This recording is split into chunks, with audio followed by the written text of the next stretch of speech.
Me digam uma coisa. Eu estava estudando hoje para fazer a nossa palestra de segunda.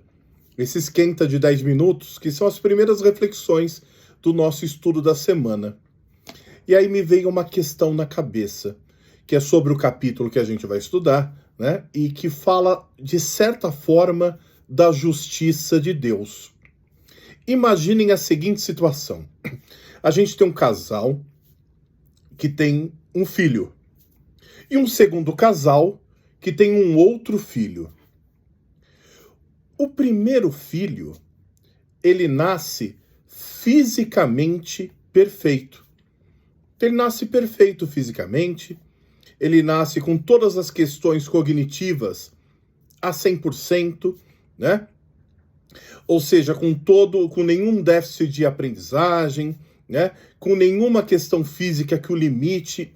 Ele nasce perfeitinho fisicamente. Esse é o primeiro casal. E aí a gente pega um exemplo de um segundo casal. Nesse segundo casal, eles têm também um filho, que pode ser igual ao primeiro casal, o primeiro filho. E a criança, ela nasce com uma limitação física, né? E com uma séria limitação cognitiva, né? Então, ela tem dificuldades motoras e ela tem dificuldades também cognitivas. Ou seja, ela vai ter dificuldade para aprender as coisas, ela vai ter dificuldade no seu desenvolvimento, ela vai ter dificuldade socialmente, porque a gente sabe como que a nossa sociedade é e, de certa forma, limita as oportunidades para quem tem limitação física ou limitação intelectual. E aí, pensando nessas duas situações, onde que fica a justiça de Deus? Porque se a gente for pensar na justiça de Deus nessas duas situações, significa que, sob o ponto de vista material aqui do nosso mundo, Deus, ele deu 100% de chances de desenvolvimento para a criança do casal 1. A criança que nasceu perfeita fisicamente, sem nenhuma limitação cognitiva ou intelectual. Então Deus deu 100% de chances. Depende só do esforço dela, das condições sociais, das condições políticas, econômicas em que ela está inserida. Mas em termos de justiça divina, ele deu 100% das chances. Ao contrário da outra. Que a outra, que tem sérias limitações físicas, cognitivas, intelectuais, muito comprometimento, ele deu pouquíssimas chances. Porque além das dificuldades que essa criança vai ter iguais às dificuldades da primeira, que são do contexto em que ela está inserida, que ela nasceu, o contexto social, político, econômico, a família, além das dificuldades que ela vai ter, que são próprias do nosso mundo material, ela já nasce de cara com limitação física, intelectual e cognitiva. Então por que Deus ele dá 100% de chances de desenvolvimento para uma e quase nada para outra? Muito pouco. Como explicar a justiça divina a partir dessas duas situações? E vocês se lembram que nós estudamos, né, no capítulo 1, e essa semana nós iniciamos o capítulo 2, nós estudamos no capítulo 1 as 3 revelações, a primeira Moisés, a segunda Jesus Cristo e a terceira o Espiritismo. E quem explica isso, né, a justiça de Deus nessa situação que eu acabei de relatar, é justamente o Espiritismo.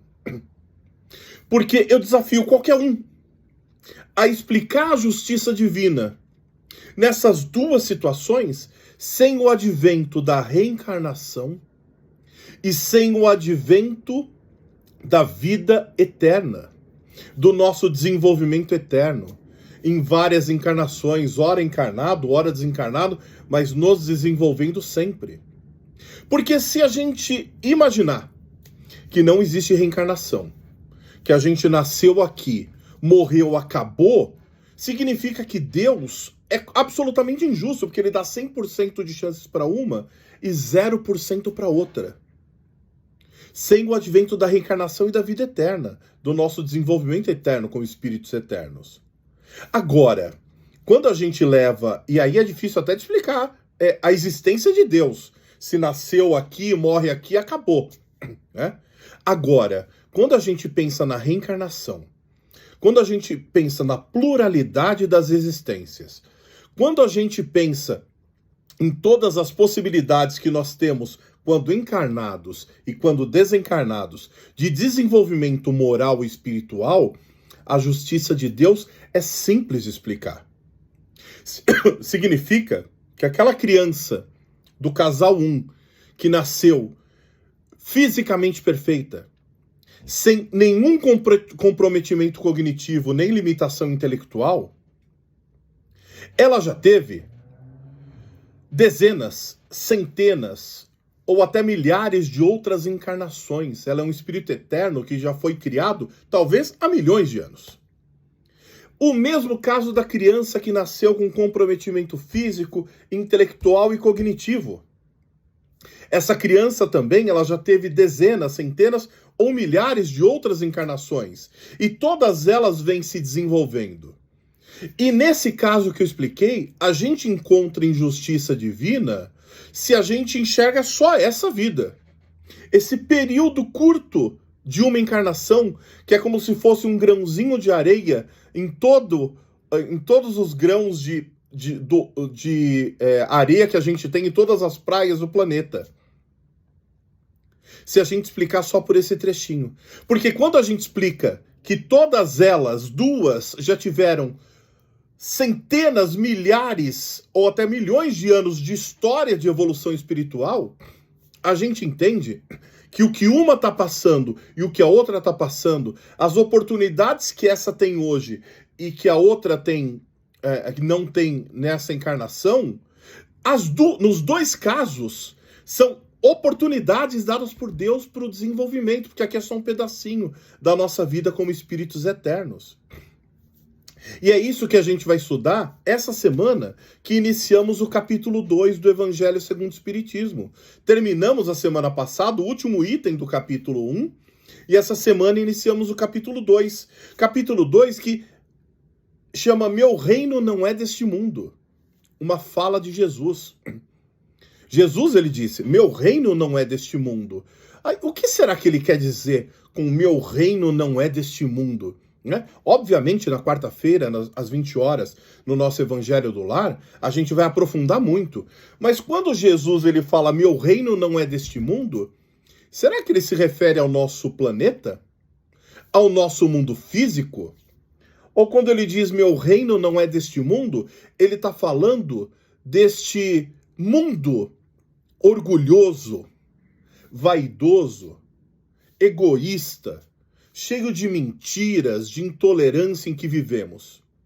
Esse mundo onde a gente tem dificuldade de encontrar o amor, a empatia, a compreensão, a benevolência, a indulgência para com os outros. Nesse mundo que a gente tem dificuldade de praticar o que Jesus nos ensinou, que é amar a Deus sobre todas as coisas e ao próximo como a nós mesmos. Nesse mundo que a gente tem absoluta dificuldade de seguir aquilo que Jesus nos disse. Faça aos outros o que gostaria que vos fizessem. Trate os outros como gostaria de ser tratado. É simples, a receita do bolo é simples, são poucos ingredientes, mas a gente ainda não coloca em prática. Já conhece, o que já é um passo importante, mas ainda tem muita dificuldade de colocar em prática. Então, minhas irmãs e meus irmãos, quando Jesus ele fala, meu reino não é deste mundo, ele está falando disso. E é desse capítulo que a gente vai estudar, esse capítulo que a gente vai estudar nas próximas semanas, e essa semana a gente estuda do item 1 ao item 3, que fala da vida futura. Ou seja, não que a gente vá projetar a nossa vida para o futuro, que a gente vá viver no futuro, viver esperando algo, não. A gente só tem ação no presente, é agora. Só que a gente vai discutir as questões como esses últimos 10 minutos que eu falei, das consequências do que fazemos hoje para a nossa vida futura. de tudo que nós temos como espíritos eternos, né?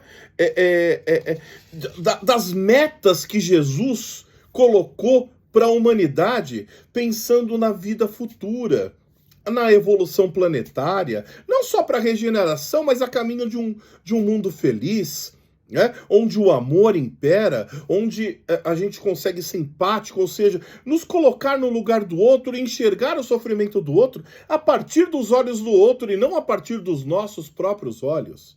Vejam como é importante a gente ter isso muito claro na nossa mente.